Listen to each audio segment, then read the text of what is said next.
Welcome to another episode of the Group Parlay podcast with myself, Nick Strum, here with Andy Simo. Kevin is on his way out of the country. Really tough one last night. I blew it. Simple as that. But I'll hand it off to Andy for a quick recap of yesterday's parlays. Yep. So we had the daily, obviously, and then we had the same game parlay. So everyone had two picks. Everyone went 1-1, which, you know, not the best. So start with the daily Celtics -7.5. They lost outright. Kind of a weird night for Boston overall because I had the Bruins money line, who are the best team in hockey, and they lost. They gave up a goal with 5 seconds left and then lost in overtime to the Lightning.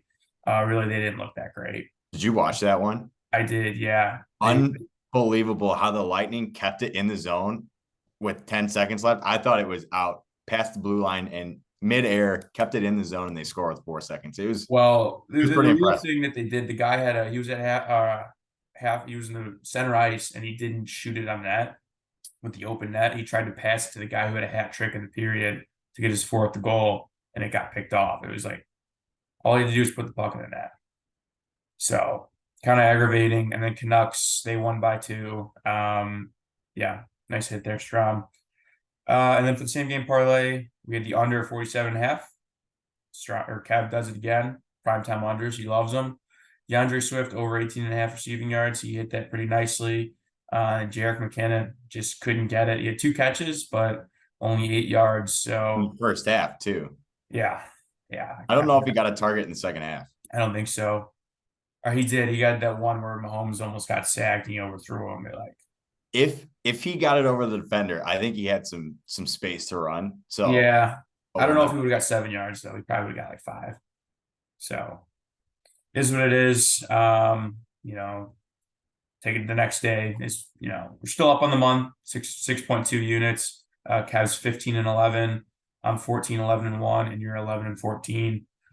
Parlays 6-19. So we're still up a pretty good amount. I'm not worried about it. So let's get into some Yep, picks I'm then. feeling good. We're still up. So Yeah, let's get into some picks. You want to go ahead with Kevin's? yep. Kevin is keeping it simple. He's going 76ers -6 against the Cavaliers. His reasoning was they're 10-3 against the spread. They're at home where they're 6-2 this year, and the Cavaliers are 5-8 against the spread. He's really just going, who's better against the spread? Better basketball team at home. So I like it. I mean, he always says that the Sixers are a wagon. They They are kind of are a wagon. wagon. So So hopefully they blow them out. I know yet last night's was a simple pick and it didn't work out, but try it again. gotta stick with the simple picks. Simple picks. All right, we And got I went not simple. I could not find anything on the board, but I ended up with Jalen Suggs over 17.5 pra. He's 8 out of 12 this year, so he's hitting at 67%.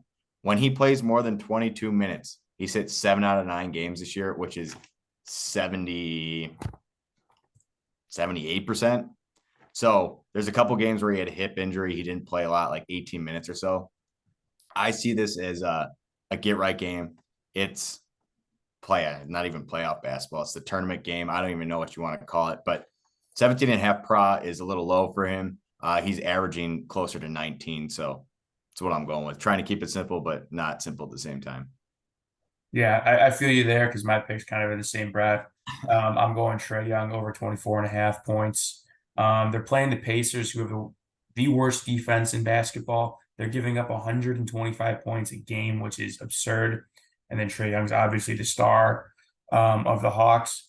He's had an off year for scoring, I guess. He's only averaging 24.5 or 23.5 points a game, which is down from his career average of up over 26, if you don't count his rookie season. I think he bounces back tonight. His last 2 games, he hasn't even scored 20, but it was against the Knicks, who have a pretty good defense, and then 76ers, who also are pretty good. I think a bounce back game for him at home, he's going to get 25. I like it. The Pacers are terrible at defense. Did you see the over under in that game was It 251 was and a half? over, yeah, it was over It was 250. Unbelievable. absurd. And So, Atlanta's an over team too, but that is a smidge too high for me. I looked because I was thinking about it. Even the Pacers have only gone over that number 5 out of 10 or something like that. So that's a ridiculous number. Well, if that's going to hit, Trae Young's got to put up 30 points. So, 100% agree. yeah. All right.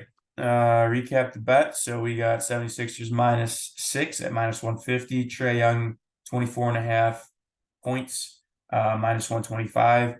And then Jalen Suggs over 17.5 points, rebounds, assists, -125. Comes out to +440. 25% boost today. Finally comes out to +550. So pretty juicy one today. All basketball, no hockey on today. Oh man, I was so dead set on my hockey pick, and then you're like, "There's no hockey tonight." But I got my pick for tomorrow, so Yeah, you got that. But yeah, let's get a juicy five. What was it? 550. 550. Would love it. Yep. All right, let's make some money. Yep, let's get it.